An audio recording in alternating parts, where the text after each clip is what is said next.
नमस्कार साथियों, आप देख पा रहे होंगे हम लोगों ने पिछली क्लास में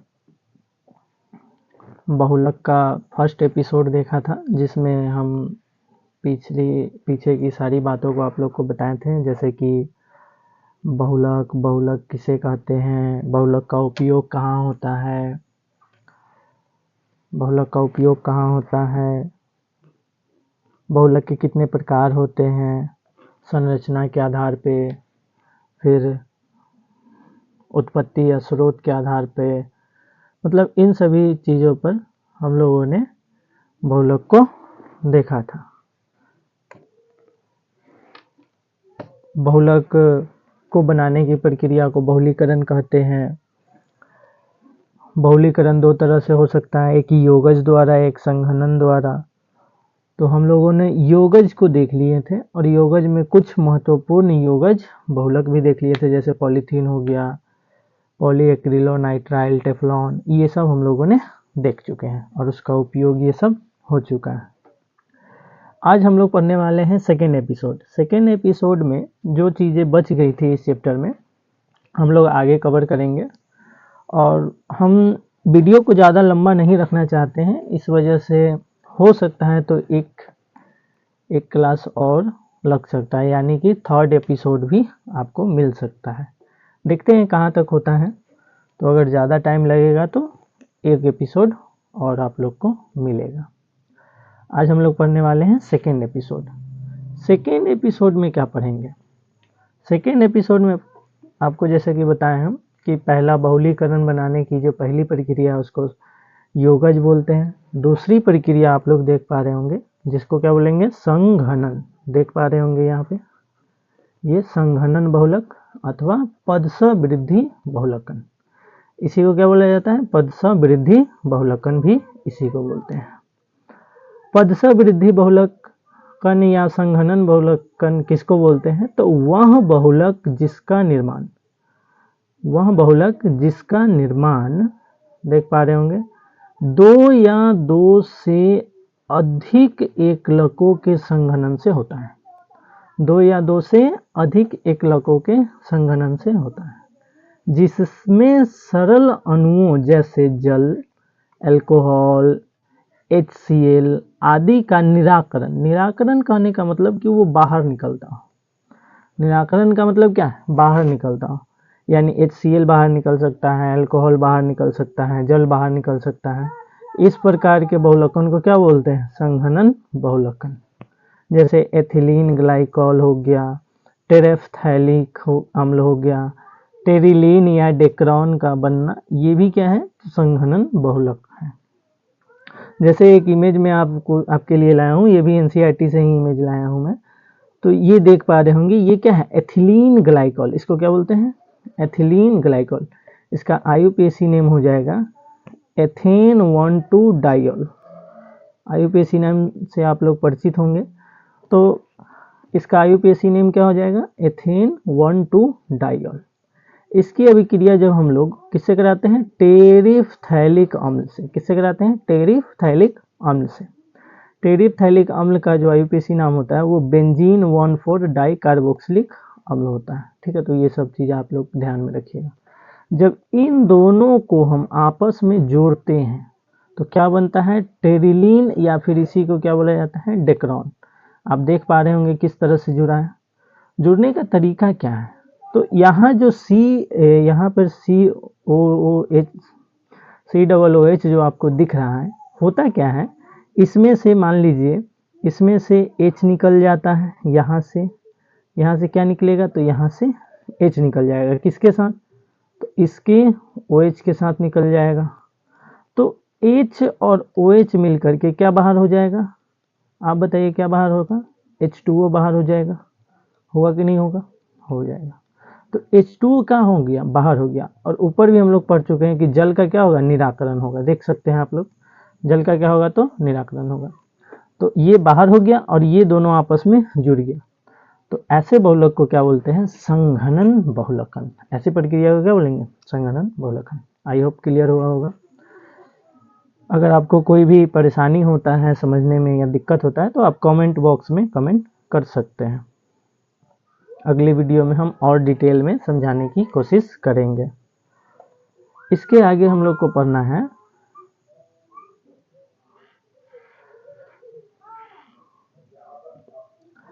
आगे हैं अब कुछ महत्वपूर्ण संघनन बहुलकन। क्या है? कुछ, जैसे उस समय पढ़े थे कुछ महत्वपूर्ण योगज बहुलक, उसी तरह से कुछ महत्वपूर्ण संघनन बहुलक। महत्वपूर्ण संघनन बहुलक में पहला है पॉलीएमाइड। पहला क्या है? पॉलीएमाइड। दरअसल एमाइड किसको बोलते हैं? तो जो NH होता है, NH2, और ये जो होता है ये अगर किसी कार्बोनिल समूह के साथ जुड़ा हुआ है तो इसको बोलते हैं एमाइड। इस समूह को क्या बोला जाता है? एमाइड। और इस एमाइड बॉन्ड से अगर कोई जुड़ा हुआ है, ध्यान देने की कोशिश कीजिएगा, अगर इस एमाइड बॉन्ड से कोई जुड़ा हुआ है, कोई दो बहुलक आपस में एमाइड बॉन्ड से जुड़ा हुआ है, तो उसी को बोला जाता है पॉलीएमाइड। यानी कोई दो अणु एमाइड से, एक इधर से जुड़ा होगा, एक इधर से जुड़ा होगा, फिर इसके बाद दूसरा जुड़ा होगा, फिर एमाइड से, फिर दूसरा एमाइड से जुड़ा होगा, इस तरह से जुड़ा होगा। ये एमाइड बंध से संघनित बहुलक है। किस बंध से? तो एमाइड बंध से। इन्हें नाइलॉन कहा जाता है। क्या कहा जाता है? तो नाइलॉन कहा जाता है। आप लोग ध्यान रखिएगा, इसे क्या कहेंगे? नाइलॉन कहेंगे। इसका निर्माण डायल्यूमिनो का दुई कार्बोक्स, दुई एमिनो, यहाँ पे मिस्टेक हो गया है, ये क्या है? दुई एमिनो है। क्या है? दुई एमिनो, दुई एमिनो, ध्यान देंगे आप लोग, दुई एमिनो है। यहाँ पर भी दुई कार्बोक्सिलिक है, ये गलत हो गया है, इसको हटा दीजिए। क्या है? दुई, दुई कार्बोक्सिलिक। दुई कार्बोक्सिलिक अम्लों या एमिनो अम्लों के साथ संघनित करके किया जाता है।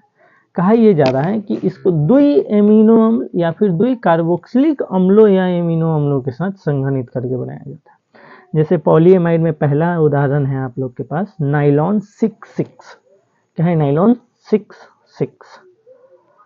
नाइलॉन 66, इसका निर्माण हेक्सामेथिलीन डाइएमीन, किससे? हेक्सामेथिलीन डाइएमीन एवं एडिपिक अम्ल के संघनन द्वारा किया जाता है। अब हेक्सामेथिलीन डाइएमीन किसको बोलते हैं? एडिपिक अम्ल किसको बोलते हैं? तो आप लोग इमेज देख पा रहे होंगे, आप लोग को समझाने के लिए हम लाए हैं। ये जो दिख रहा है इसको बोलते हैं हेक्सामेथिलीन डाइएमीन। सॉरी, इसको नहीं, इसको बोला जाता है हेक्सामेथिलीन, क्या बोला जाता है? Hexamethylene diamine. देख पा रहे होंगे, ये एक कार्बन है तो मेथिलीन होगा, और कै गो है? 6 गो है, तो हेक्सामेथिलीन, और 2 गो एमीन जुड़ा हुआ है, दिख रहा होगा, तो 2 एमीन जुड़ा हुआ है तो हेक्सामेथिलीन डाइएमीन। इसी को क्या बोलेंगे? Hexamethylene diamine.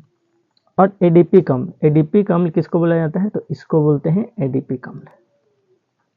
इसको जब उच्च दाब पर हम रखते हैं, उच्च दाब और टेम्परेचर रखना होता है 553 केल्विन, तब क्या बनता है? नाइलॉन 66। क्या बनेगा? नाइलॉन 66। और देख सकते हैं ये संघनन बहुलक है तो कुछ ना कुछ तो बाहर निकलेगा, तो क्या निकलता है? जल बाहर निकल जाता है।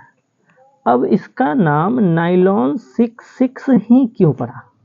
ध्यान देंगे, इसमें 2 गो 6 दिख रहा होगा, एक यहाँ 6 दिख रहा है, एक यहाँ 6 दिख रहा है। आप सोच रहे होंगे कि दोनों सेम ही तो है, अलग अलग कहाँ है, तो 2 गो 6 क्यों है? दरअसल ये दोनों अलग अलग ही हैं। जैसे देखिए, यहाँ जो है ये है आपका हेक्सामेथिलीन डाइएमीन, इसमें कितने कार्बन? तो 6 कार्बन है इसमें। यहाँ है एडिपिक अम्ल, तो एडिपिक अम्ल में 1 कार्बन, 2 कार्बन, और ये कै गो है? तो 4 गो है, तो 4 और 2 6 कार्बन, तो यहाँ 6 हुआ, यहाँ 6 हुआ, तो दोनों 6 मिल करके, यानी 6 कार्बन वाला एडिपिक अम्ल, 6 कार्बन वाला हेक्सामेथिलीन डाइएमीन, ये दोनों 6 कार्बन का योगदान दिया है, इस वजह से इसका नाम पड़ा है nylon 66। Any doubt? I hope ये समझ में आ गया होगा आप लोग को। तो आगे चलते हैं अब हम लोग।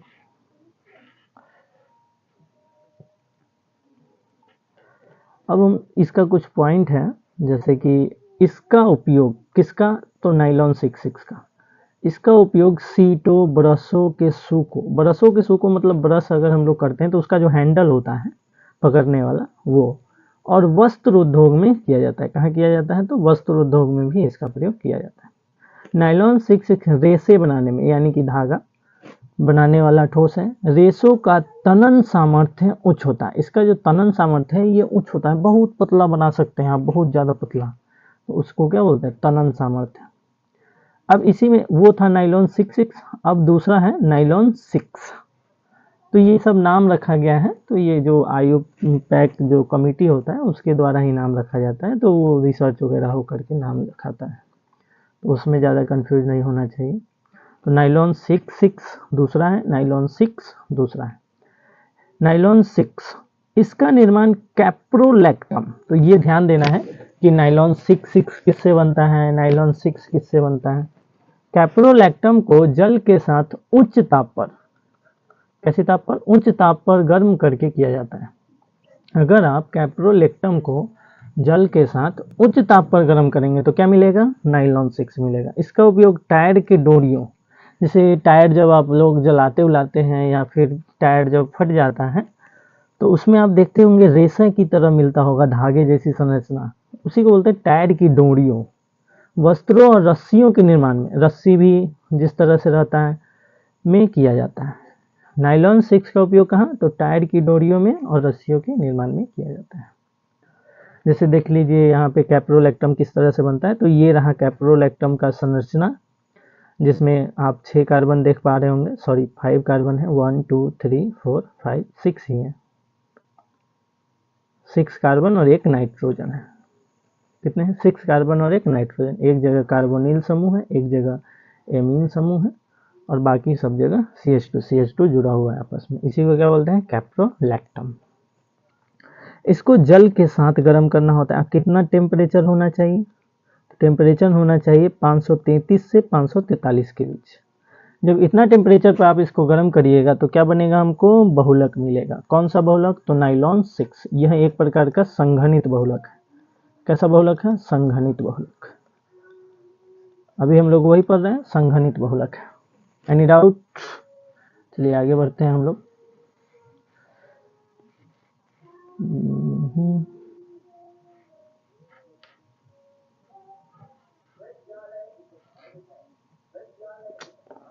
सॉरी मेरा कर्सर किधर गया, नो, एक सेकेंड, मैं आप लोगों को बता रहा हूँ, एक सेकेंड रुकिएगा, एक सेकेंड। हम लोग ये पढ़ चुके हैं, ये पढ़ना है, ध्यान दीजिएगा थोड़ा सा।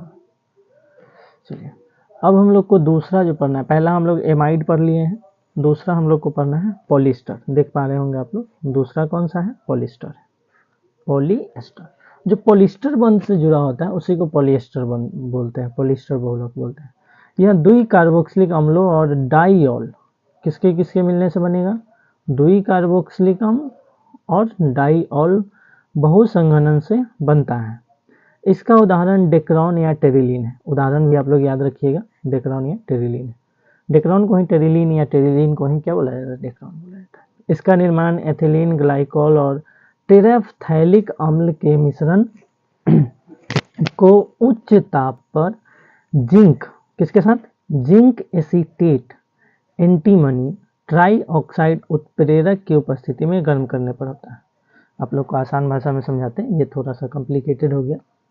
कहा यह जा रहा है कि आप एथिलीन ग्लाइकोल लीजिए और टेरेफ्थैलिन अम्ल ले लीजिए। इन दोनों के मिश्रण को टेम्परेचर बहुत ज़्यादा रखना है और उत्प्रेरक के रूप में आप जिंक एसीटेट और एंटीमनी ट्राइऑक्साइड उत्प्रेरक लीजिए और तब उसको क्या कीजिए, गर्म कीजिए, तो क्या बनेगा, हमारा पॉलिएस्टर बनेगा। पॉलिएस्टर जो होता है, पॉलिएस्टर का टी शर्ट पैंट मतलब कपड़ा में आता है। पॉलिएस्टर एक प्रकार का कपड़ा होता है जो मतलब लमकता है, रबर की तरह होता है। स्पोर्ट्स में अधिकतर पॉलिएस्टर आते हैं। तो इसका उपयोग सूती तथा ऊनी रेशे और सुरक्षा में कांच प्रबल हेलमेट में होता है। जैसे सूती में होता है, ऊनी में होता है, मतलब कपड़ा में भी होता है, और सुरक्षा में, अगर सुरक्षा की दृष्टि से देखा जाए तो पॉलिस्टर जो है ये हेलमेट का कांच बनाता है। हेलमेट का जो कांच होता है वो लगभग, वो जल्दी टूटता नहीं है। हम लोग जो नॉर्मल कांच होता है वो तुरंत में बिखर जाता है, लेकिन जो हेलमेट का कांच होता है वो पॉलिस्टर से बना होता है। जो हेलमेट का कांच होता है वो किससे बना होता है? पॉलिस्टर से। ठीक है, अब कोई लोग ऐसा तो नहीं होंगे जो हेलमेट नहीं जानते होंगे। अगला है फिनॉल। फिनॉल फॉर्मेल्डिहाइड बहुलक, जिसको बैकेलाइट और संबंधित बहुलक, बैकेलाइट या फिर इससे संबंधित बहुलक जो होते हैं उसी को बोलते हैं फिनॉल फॉर्मेल्डिहाइड बहुलक। फिनॉल फॉर्मेल्डिहाइड इसलिए बोला जाता है क्योंकि ये फिनॉल और फॉर्मेल्डिहाइड से मिलकर के बनता है, इसलिए। मैंने आप लोग को जस्ट समझाने के लिए एक फिगर ले आया हूँ, बुक का ही है। फिनॉल फॉर्मेल्डिहाइड बहुलक सर्वाधिक पुराने संश्लिष्ट बहुलक है।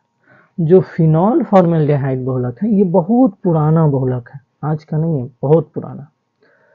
यह फिनॉल की अम्ल अथवा क्षार उत्प्रेरक की उपस्थिति में फॉर्मेल्डिहाइड के साथ संघनन अभिक्रिया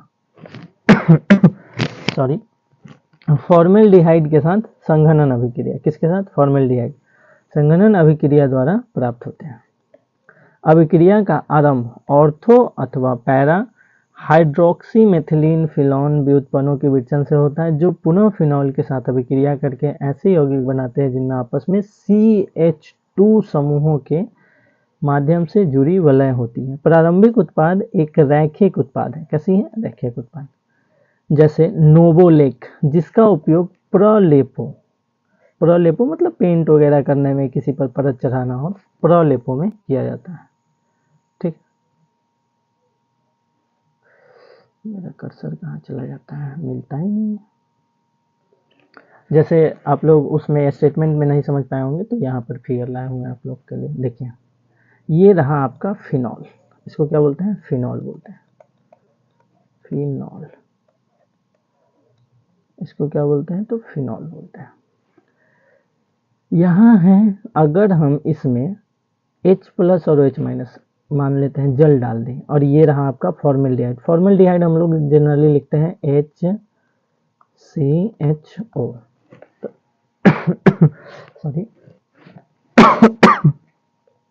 सॉरी वही चीज है, HCHO हम लोग लिखते हैं, तो यही H और H मिल करके CH2 बन गया, 2H हो गया तो 2 बन गया, और एक साथ लिख दिया गया। इसको जब हम बनाएंगे तो क्या बनेगा? ये बन रहा है, उसके साथ अगर ये ऑर्थो पर जुड़ गया फॉर्मेल्डिहाइड, कहाँ जुड़ गया? ऑर्थो पर, तो ये बनेगा। अगर ऑर्थो पर ना जुड़ करके कहाँ जुड़ गया? ऑर्थो पर जुड़ सकता है, ऑर्थो और पैरा दोनों जगह जुड़ सकता है। ऑर्थो में दोनों जगह और पैरा पर, मतलब ये भी बनता है, ये भी बनता है, ये भी बनता है, मतलब मिक्स मात्रा में बनता है। कुछ ये बना होगा, कुछ ये बना होगा, कुछ ये बना होगा, इस तरह से बनता है। ठीक है, उसके बाद इस तरह से, अब जैसे मान लेते हैं ये जो ऑर्थो वाला बना, ये ऑर्थो वाला का ये कैसा है? ऑर्थो है, ऑर्थो। इस ऑर्थो वाले का बहुलीकरण हो गया, तो इस ऑर्थो वाले का अगर बहुलीकरण होगा तो इसको बोलेंगे नोवोलेक। आप देख पा रहे होंगे सभी CH2 कहाँ जुड़ा हुआ है? तो ऑर्थो पर जुड़ा हुआ है। तो ये हो गया ऑर्थो का बहुलीकरण। ये हो गया किसका बहुलीकरण? ऑर्थो का बहुलीकरण। किसका बहुलीकरण? ऑर्थो का। अब दूसरा आप लोग के लिए लाए हैं हम फिगर, जो देख पा रहे होंगे आप लोग। यहाँ फॉर्मेल्डिहाइड के साथ गर्म करने पर नोवोलेक तिर्यक बंधन निर्मित करके एक दुर्गलनीय ठोस बनाता है, जैसे कि बैकेलाइट। बैकेलाइट ये बहुत इंपॉर्टेंट है, बैकेलाइट ये बार बार पूछा जाता है इसलिए इंपॉर्टेंट है। तिर्यक बंध, तिर्यक बंध आखिर कहते किसको है?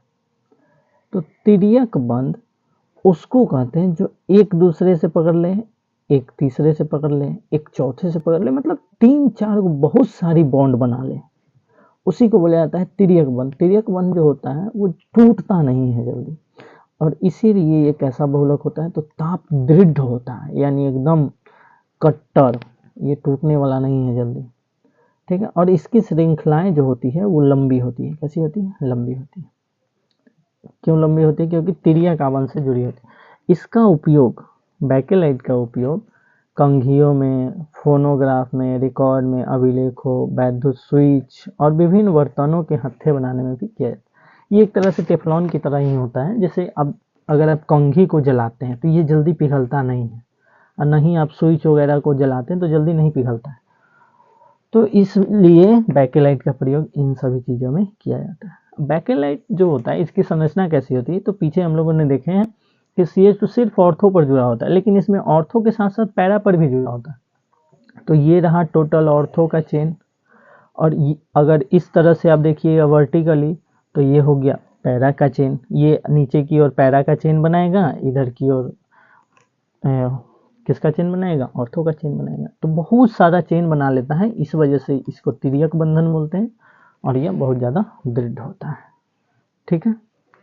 अब आगे है चौथा, मेलामीन फॉर्मेल्डिहाइड बहुलक। मेलामीन फॉर्मेल्डिहाइड बहुलक, यह मेलामीन और फॉर्मेल्डिहाइड के संघनन से बनता है। किससे बनता है? तो मेलामीन से और फॉर्मेल्डिहाइड के संघनन से बनता है। इसका उपयोग अभंजनीय बर्तनों के निर्माण में किया जाता है। अभंजनीय बर्तन, ये क्या बोला है? अभंजनीय, वह बर्तन जिसका टूटना, गलना असंभव हो। जैसे एक आप कह सकते हैं, जैसे ब्लैक कलर का आता है, चीनी मिट्टी की तरह ही होता है, चमकदार होता है, अभंजनीय बर्तन उसको बोलते हैं, ठीक है। जैसे आप लोग अच्छी क्या कहते हैं, शोधन वाले चैप्टर में आप लोग पढ़े होंगे, तत्वों के निष्कर्षण के सिद्धांत में एक होता है भर्जन और एक होता है निस्तापन।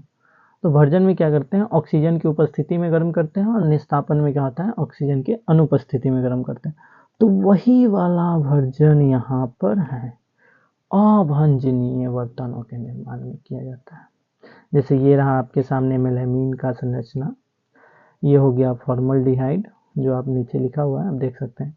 इन दोनों जब आपस में अभिक्रिया करते हैं तो एक मध्यवर्ती बनता है जो हम लोग को दिखता नहीं है, जिसको बोलते हैं रेजिन। क्या बोलते हैं? रेजिन। और तब जाकर के इस रेजिन का बहुलकन होता है, यानी बहुत सारा रेजिन आकर के जुड़ेगा, तो इसी को बोलते हैं मेलामीन बहुलक। आई होप क्लियर हुआ होगा। आगे है समबहुलकन, तो यहाँ से हम लोग नेक्स्ट एपिसोड में क्लियर करेंगे। आज के लिए इतना ही, मिलते हैं अगली क्लास में। तब तक के लिए स्वस्थ रहिए, मस्त रहिए। जय हिंद, थैंक यू।